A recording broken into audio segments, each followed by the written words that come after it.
السلام علیکم ورحمۃ اللہ وبرکاتہ۔ بسم اللہ الرحمن الرحیم۔ بنو زینہ میں ایک یتیم بچہ تھا۔ اس کی والدہ نے اسے پالا پوسا۔ جب ذرا بڑا ہوا تو چچا نے اسے بکریوں اور اونٹوں کے چرانے پر لگا دیا اور ایک بکری اس کے نام کر دی۔ اس میں اللہ تعالیٰ نے بڑی برکت دی، جس سے ایک اچھا خاصا غلہ بن گیا۔ اس عرصے میں حضور پاک صلی اللہ تعالی علیہ وآلہ وسلم نے اعلان نبوت فرمایا۔ حضور اکرم صلی اللہ علیہ وآلہ وسلم کی دعوت و تبلیغ کی شہرت بہت جلد دور دور تک پھیل گئی تھی۔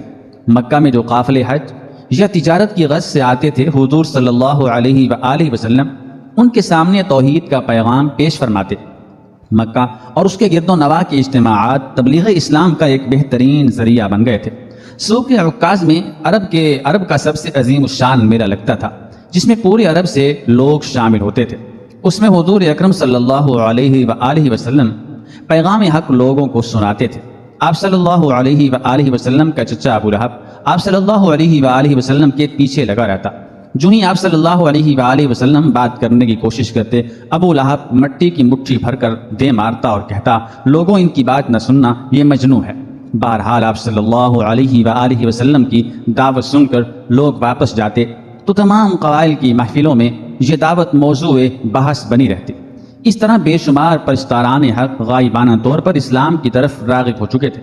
بنو زینہ کا نوخیز ہیرا عبد العزیٰ بھی انہی متلاشیان حق میں سے تھا۔ عبد العزیٰ دل سے توحید کا قائل ہو گیا تھا۔ اسے اس پیغام کی حقانیت میں کسی قسم کا شک نہ تھا جو رسول برحق صلی اللہ علیہ وآلہ وسلم نے پیش کیا تھا۔ وہ مسلمان تو ہو چکا تھا، لیکن ابھی تک اس نے اپنے آپ کو ظاہر نہ کیا۔ جب مکہ فتح ہو گیا تو عرب کے تمام قبائل جوق در جوق اسلام میں داخل ہونے لگے۔ اس قدر قبائل وفد بنا کر آپ صلی اللہ علیہ وآلہ وسلم کی خدمت میں حاضر ہوئے اور اسلام قبول کیا کہ اس سال کو عام الوفود یعنی وفود کا سال کہا جانے لگا۔ عبد العزیٰ کا خیال تھا کہ اب تو اس کا چچا بھی مدینہ جا کر اسلام قبول کرے گا، پھر اسے بھی قبول اسلام کا موقع مل جائے گا، لیکن اس کے چچا پر کوئی اثر نہ ہوا۔ وہ بدستور دولت کمانے اور اونٹوں کی تعداد بڑھانے میں مصروف تھا۔ انتظار کرتے کرتے عبد العزیٰ تھک گیا۔ آخر وہ اپنے چچا کے پاس گیا اور اس سے کھل کر اپنا مدعا بیان کر دیا۔ اپنے باپ کی وفات کے بعد عبد العزیٰ اپنے چچا کو اپنا محسن سمجھتا تھا۔ اس نے عمر بھر اپنے چچا کے سامنے کبھی اونچی بات نہ کی تھی اور نہ کبھی اس کی کسی بات سے اختلاف کیا تھا، مگر اب ایک ایسا موڑ آ گیا تھا جہاں سے دونوں کی راہیں الگ الگ ہونے والی تھی۔ اب حق کی بات دبائے نہ دبتی تھی۔ دل میں ایک آگ لگی ہوئی تھی اور اس کے شعلے اب چھپائے نہ چھپ سکتے تھے۔ عبد العزیٰ نے اپنے چچا سے کہا، پیارے چچا، میں مدتوں سے اسلام کی طرف دل میں لیے ہوئے ہوں۔ میں ہمیشہ آپ کے فیصلوں کا پابند رہا ہوں۔ اب بھی آپ کی طرف دیکھ رہا ہوں کہ کب آپ اسلام قبول کرتے ہیں۔ اب بےتاب ہو گیا ہوں۔ آپ نہیں معلوم اسلام قبول کرتے ہیں یا نہیں۔ مجھے تو اپنی عمر کا کوئی بھروسہ نہیں۔ میں اجازت چاہتا ہوں کہ اسلام قبول کر لوں۔ چچا نے فرما بردار بھتیجے کی یہ گفتگو سنی تو بہت غصے ہوا اور کہا، خبردار، اگر تو نے محمد صلی اللہ علیہ وآلہ وسلم کا دین اختیار کر لیا تو میں سب کچھ تم سے چھین لوں گا۔ یہ سن کر عبد العزیٰ نے فوراً جواب دیا، مجھے مال و دولت کی ہرگز پرواہ نہیں، میں ضرور اسلام قبول کروں گا۔ میں شرک اور بت پرستی سے سخت متنفر ہوں۔ آپ یہ سارا زر و مال سنبھالیے، مجھے یقین ہے کہ یہ سب کچھ یہیں دھرا رہ جائے گا، لہٰذا میں دنیا کے لیے دین کو ترک نہیں کر سکتا۔ چچا نے کہا، اچھا یہ بات ہے تو پھر کپڑے اور جوتے بھی اتار دو اور یہاں سے چلے جاؤ۔ عبد العزیٰ نے کپڑے اتار پھینکے۔ اس کی ماں نے اسے اس حال میں دیکھا تو سخت پریشان ہوئی۔ عبد العزیٰ ایک کونے میں دیوار کی طرف منہ کر کے دب کر بیٹھ گیا۔ اس کی ماں نے اسے ایک کمبل دیا۔ مرد حق آگاہ نے وہ کمبل بدن کے گرد لپیٹ لیا۔ ماں نے پوچھا، یہ تم کو کیا ہو گیا ہے؟ بیٹے نے کہا، میں مسلمان ہو گیا ہوں، چچا نے مجھ سے سب کچھ چھین لیا ہے۔ میں اب مدینے جا رہا ہوں جہاں میرا اندیکھا محبوب جلوہ افروز ہے۔ یہ کہہ کر عبد العزیٰ وہاں سے رخصت ہوا۔ اب اس کی منزل مدینہ تھی۔ مرد درویش نے کمبل کے دو ٹکڑے بنا لیے تھے، ایک تہبند کے طور پر باندھ دیا اور دوسرا جسم پر تھا، اور اس شان سے وہ منزل کی طرف بڑھ رہا تھا۔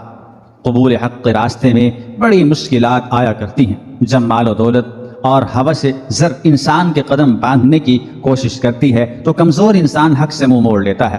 ایسا شخص دنیا کی نگاہ میں لاکھ زیرک اور فہیم صحیح، لیکن فی الحقیقت پرلے درجے کا بے وقوف ہوتا ہے۔ وہ متاع حقیر کی خاطر نجات ابدی قربان کر دیتا ہے۔ قبول حق کی راہ میں عزیز و اقارب اور برادری کی محبت بھی روڑا بنتی ہے، اور بسا اوقات دامن دل کھینچ لینے میں کامیاب ہو جاتی ہے، اور آدمی حقیقت جان لینے کے باوجود تاریکی میں ہی رہتا ہے۔ عبد العزیٰ کے سامنے بھی رکاوٹیں پورے زور و شور کے ساتھ آئیں، لیکن اس نے ان کو ایک ضرب مجاہدانہ سے پاش کر دیا۔ وہ چچا کی ازحد عزت کرتا تھا، لیکن جب چچا اسلام کی راہ میں رکاوٹ ڈالنے پر مصر ہوا تو اس نے چچا کو بھی چھوڑ دیا۔ مدینہ کی راہ تھی اور مسافر کے تیزی سے بڑھتے ہوئے قدم وہ جانب منزل رواں دواں تھا۔ ایک روز سحری سے قبل وہ مدینہ میں داخل ہو گیا، مسجد نبوی کی ایک دیوار سے تکیہ لگایا اور سو گیا۔ حضور اکرم صلی اللہ علیہ وآلہ وسلم مسجد میں داخل ہوئے تو پوچھا، من انت یا ذل بجادین، یعنی دو کمپنوں والے تم کون ہو؟ جواب دیا، میں ایک غریب الدیار مسافر ہوں، میرا نام عبد العزیٰ ہے۔ پھر اپنی داستان سنائی۔ آپ صلی اللہ علیہ وآلہ وسلم نے فرمایا، تمہارا نام آج سے عبداللہ ہے اور تمہارا لقب ذوالبجادین یعنی دو کمپنوں والا ہے۔ تم طالب حق ہو اور ہمارے مہمان ہو، اور یہیں ہمارے قریب رہو۔ فجر کی نماز کے بعد آپ صلی اللہ علیہ وآلہ وسلم نے صحابہ کرام رضوان اللہ تعالی علیہم اجمعین سے فرمایا کہ اپنے نووارد بھائی کی ایمان افروز داستان سنو۔ عبد العزیٰ حضرت عبداللہ رضی اللہ تعالی عنہ بنے، اور یوں سب کو چھوڑ کر آنے والے کو ہادی برحق کا مہمان بننے کا شرف حاصل ہوا۔ انہوں نے اصحاب صفہ کے ساتھ مسجد نبوی میں رہائش اختیار کر لی۔ اب وہ دن رات قرآن و سنت کی تعلیم حاصل کیا کرتے تھے۔ اصحاب صفہ تاریخ اسلام میں بہت پائے کے لوگ ہیں۔ صفہ عربی میں چبوترے کو کہا جاتا ہے۔ مسجد نبوی میں ایک چبوترا بنا ہوا تھا، اس پر حضور اکرم صلی اللہ علیہ وآلہ وسلم کے وہ صحابہ کرام مقیم تھے جن کا کوئی گھر بار نہ تھا اور جن کی زندگی تعلیمات اسلامیہ سیکھنے کے لیے وقت تھی۔ حضور اکرم صلی اللہ علیہ وآلہ وسلم نے غزوہ تبوک کی تیاری کا اعلان کیا تو حضرت عبداللہ رضی اللہ تعالی عنہ آپ صلی اللہ علیہ وآلہ وسلم کی خدمت میں حاضر ہوئے اور عرض کیا، یا رسول اللہ صلی اللہ علیہ وآلہ وسلم، مجھے جہاد پر لے چلیں، میرے پاس تو سواری نہیں ہے۔ آپ صلی اللہ علیہ وآلہ وسلم نے ان کی درخواست مان لی۔ انہوں نے عرض کیا، حضور صلی اللہ علیہ وآلہ وسلم دعا فرمائیے کہ میں راہ خدا میں شہادت پاؤں۔ آپ صلی اللہ علیہ وآلہ وسلم نے فرمایا، جاؤ کسی درخت کا چھلکا اتار لاؤ۔ جب وہ چھلکا اتار کر لائے تو آپ صلی اللہ علیہ وآلہ وسلم نے ان کے بازو پر باندھ دیا اور فرمایا، الہی میں اس کا خون کفار پر حرام کرتا ہوں۔ انہوں نے عرض کیا، یا رسول اللہ صلی اللہ علیہ وآلہ وسلم، میں تو شہادت کا طلبگار ہوں۔ آپ صلی اللہ علیہ وآلہ وسلم نے فرمایا، جب تم جہاد کی نیت سے نکلو اور بخار میں مبتلا ہو کر یا کسی وجہ سے وفات پاؤ تو تم شہید ہو اور اللہ کے ہاں تمہارا اجر مقدر ہے۔ تبوک پہنچ کر بالکل یہی ہوا۔ حضرت عبداللہ رضی اللہ تعالیٰ عنہ بخار میں مبتلا ہوئے اور دنیا سے رحلت فرما گئے۔ حضرت عبداللہ ابن مسعود اور حضرت بلال بن حارث مدنی رضی اللہ تعالیٰ عنہ مجمعین نے تدفین کی کیفیت اپنے اپنے انداز میں بیان کی ہے۔ حضرت عبداللہ ابن مسعود رضی اللہ تعالیٰ عنہ کا کہنا ہے کہ رات کی تاریکی میں نے روشنی دیکھی، خیمے سے نکل کر روشنی کی طرف گیا، میں نے دیکھا کہ حضرت بلال رضی اللہ تعالیٰ عنہ کے ہاتھ میں شمع ہے۔ میں نے پوچھا کہ کیا ہوا ہے، کیا رومیوں کی فوج آ گئی ہے؟ انہوں نے کہا، اس سے بھی بڑی بات ہو گئی ہے، عبداللہ ذوالبجادین رضی اللہ تعالیٰ عنہ فوت ہو گئے ہیں۔ میں جلدی سے تیار ہو کر نکلا۔ حضور اکرم صلی اللہ تعالیٰ علیہ وآلہ وصحابہ وسلم نے نماز جنازہ پڑھایا اور پھر آپ صلی اللہ علیہ وآلہ وصحابہ وسلم قبر کے کنارے کھڑے تھے اور حضرت ابو بکر صدیق اور حضرت عمر فاروق رضی اللہ تعالیٰ عنہما قبر میں اتر کر اپنے شہید بھائی کی نعش قبر میں اتار رہے تھے۔ حضور اکرم صلی اللہ علیہ وآلہ وسلم بڑی محبت سے فرما رہے تھے، اپنے بھائی کا ادب ملحوظ رکھو، اپنے بھائی کا احترام ملحوظ رکھو۔ پھر آپ صلی اللہ علیہ وآلہ وسلم نے دعا فرمائی، اے باری تعالیٰ، میں آج شام اس سے راضی تھا، بس تو بھی اس سے راضی ہو جا۔ حضرت عبداللہ ابن مسعود رضی اللہ تعالی عنہ نے یہ قابل رشک منظر دیکھا تو کہا، کاش اس قبر میں آج مجھے دفن کیا جا رہا ہوتا۔ پھر زندگی بھر آپ اس منظر کو یاد کر کے اشک بار ہو جاتے اور حضرت ذوالبجادین رضی اللہ تعالی عنہ پر رشک کرتے۔ دوسرا واقعہ سماعت فرمائے۔ مکہ مکرمہ کے باسی 15 سالہ ابو محذورہ کا اصل نام اوس بن ربیعہ تھا۔ اپنے ساتھیوں کی معیت میں مکہ مکرمہ کے گرد و نواح میں بکریاں چرانا اس کے روزمرہ کے معمولات میں شامل تھا۔ ایک دن وہ وادی حنین کے قریب جارانہ کے پہاڑوں میں اپنے دوستوں کے ساتھ بکریاں چرا رہا تھا کہ اچانک ایک طرف سے اذان کی آواز اس کے کانوں سے ٹکرائی۔ وہ ان دل نشین کلمات کی طرف متوجہ ہوا۔ اللہ کے رسول صلی اللہ علیہ وآلہ وسلم نے فتح مکہ مکرمہ کے بعد حنین کا رخ کیا تھا۔ وہاں سے واپسی پر آپ صلی اللہ علیہ وآلہ وسلم جارانہ میں مقیم تھے۔ ظہر کا وقت ہوا تو حضرت سیدنا بلال بن رباح رضی اللہ تعالی عنہ نے اپنی خوبصورت آواز میں اذان دینا شروع کی۔ فضا کو چیرتی ہوئی یہ صدا ابو محذورہ اور اس کے ساتھیوں نے بھی سنی۔ یہ نوجوان خوش مزاج تھے۔ ابو محذورہ نے حضرت بلال رضی اللہ تعالی عنہ کی نقل اتارنا شروع کر دی۔ انہوں نے مذاق ہی مذاق میں اذان کہنا شروع کر دی۔ حضرت بلال رضی اللہ تعالی عنہ نے کہا اللہ اکبر، ابو محذورہ نے بھی کہا اللہ اکبر۔ حضرت بلال رضی اللہ تعالی عنہ مسلمانوں کے کیمپ میں اذان دے رہے تھے۔ ابو محذورہ اپنی بکریوں میں کھڑا ان کلمات کو اسی انداز میں دہراتا جا رہا تھا۔ ابو محذورہ کی آواز بڑی خوبصورت اور صاف تھی۔ خوش قسمتی اس کی راہ دیکھ رہی تھی۔ ہوا یہ کہ اس کی اذان کی آواز اللہ کے رسول صلی اللہ علیہ وآلہ وسلم تک بھی جا پہنچی۔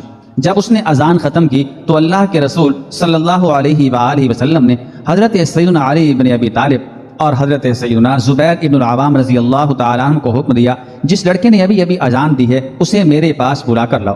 وہ وادی کے دوسری طرف گئے اور بکریاں چرانے والے ان لڑکوں کو لے کر آئے۔ آپ صلی اللہ علیہ وآلہ وسلم نے ان لڑکوں سے پوچھا ابھی تم میں سے کس نوجوان نے اذان کے کلمات دہرائے تھے؟ لڑکے خجالت اور حیا کے مارے خاموش رہے۔ اللہ کے رسول صلی اللہ علیہ وآلہ وسلم کی حکمت اور محبت دیکھیں کہ آپ صلی اللہ علیہ وآلہ وسلم نے انہیں ڈانٹنے کی بجائے ایک سے کہا تم اذان سناؤ۔ اس نے اذان دینا شروع کی مگر اس کی آواز اچھی نہ تھی۔ آپ صلی اللہ علیہ وآلہ وسلم نے دوسرے سے کہا اب تم اذان دو۔ یہ آواز اس کی بھی نہ تھی جس کی سماعت آپ صلی اللہ علیہ وسلم نے فرمائی تھی۔ اب آپ صلی اللہ علیہ وآلہ وسلم نے تیسرے لڑکے سے فرمایا تم اذان دو۔ اس نے اذان دینا شروع کی۔ اس کی آواز بڑی خوبصورت تھی۔ اس کی کنیت ابو محذورہ تھی۔ اسی نے پہلے حضرت سیدنا بلال رضی اللہ تعالی عنہ کی نقل اتاری تھی۔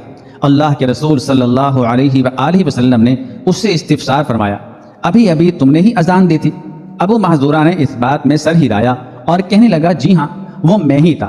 ابو محذورہ کے دوسرے ساتھی تو بھاگ گئے مگر ابو محذورہ کو بیٹھے رہنے کا حکم ہوا۔ یہ ابھی تک مسلمان نہ ہوا تھا۔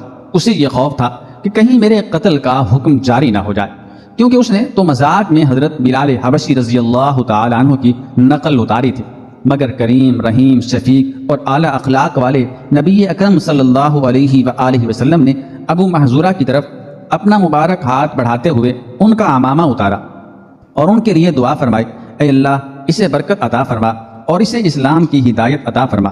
آپ صلی اللہ علیہ وآلہ وسلم نے اپنا مبارک ہاتھ ابو محذورہ رضی اللہ تعالیٰ عنہ کی سر پر پھیرا اور ایک بار پھر وہی دعا فرمائی۔ ادھر ابو محذورہ آپ صلی اللہ علیہ وآلہ وسلم کی اخلاق محبت اور دعا سے اتنا متاثر ہوا کہ اسی وقت کہنے لگا اشہد ان لا الہ الا اللہ وانک رسول اللہ۔ ابو محذورہ رضی اللہ تعالیٰ عنہ چند ہی منٹوں میں کفر و شرک کے اندھیروں سے نکل کر اسلام کے نورانی راستے کے راہی بن گئے۔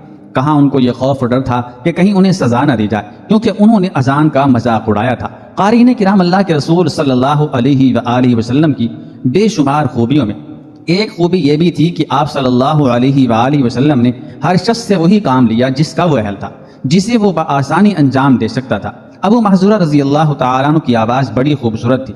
مکہ مکرمہ فتح ہوا، حرم مکی میں خوبصورت اذان دینے والے شخص کی ضرورت تھی۔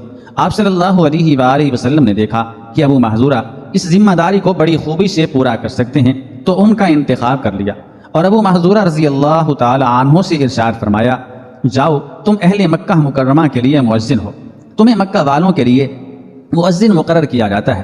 حضرت ابو محذورہ رضی اللہ تعالی عنہ نے مکہ مکرمہ پہنچ کر بیت اللہ شریف میں مؤذن کی ذمہ داری سنبھال لی۔ مکہ مکرمہ کے گورنر سیدنا عتاب بن اسید رضی اللہ تعالی عنہ تھے۔ انہیں حضرت ابو محذورہ رضی اللہ تعالی عنہ کے بطور مؤذن تقرر کے احکامات مل چکے تھے۔ حضرت ابو محذورہ رضی اللہ تعالی عنہ اب مؤذن حرم مکی تھے۔ ان کے لیے یہ فخر اور اعزاز کی بات تھی کہ اللہ کے رسول صلی اللہ علیہ وآلہ وسلم نے ان کے بالوں پر شفقت بھرا ہاتھ پھیرا تھا۔ انہوں نے مسرت و شادمانی کے احساس سے سرشار ہو کر یہ ذمہ داری سنبھال لی اور زندگی کی آخری سانس تک مؤذن حرم مکی رہے۔ کہاں ایک معمولی چرواہا اور کہاں اللہ کی عزت و حرمت والے گھر میں 5 نمازوں کے لیے اللہ کی طرف لوگوں کو بلانے کا منصب جری۔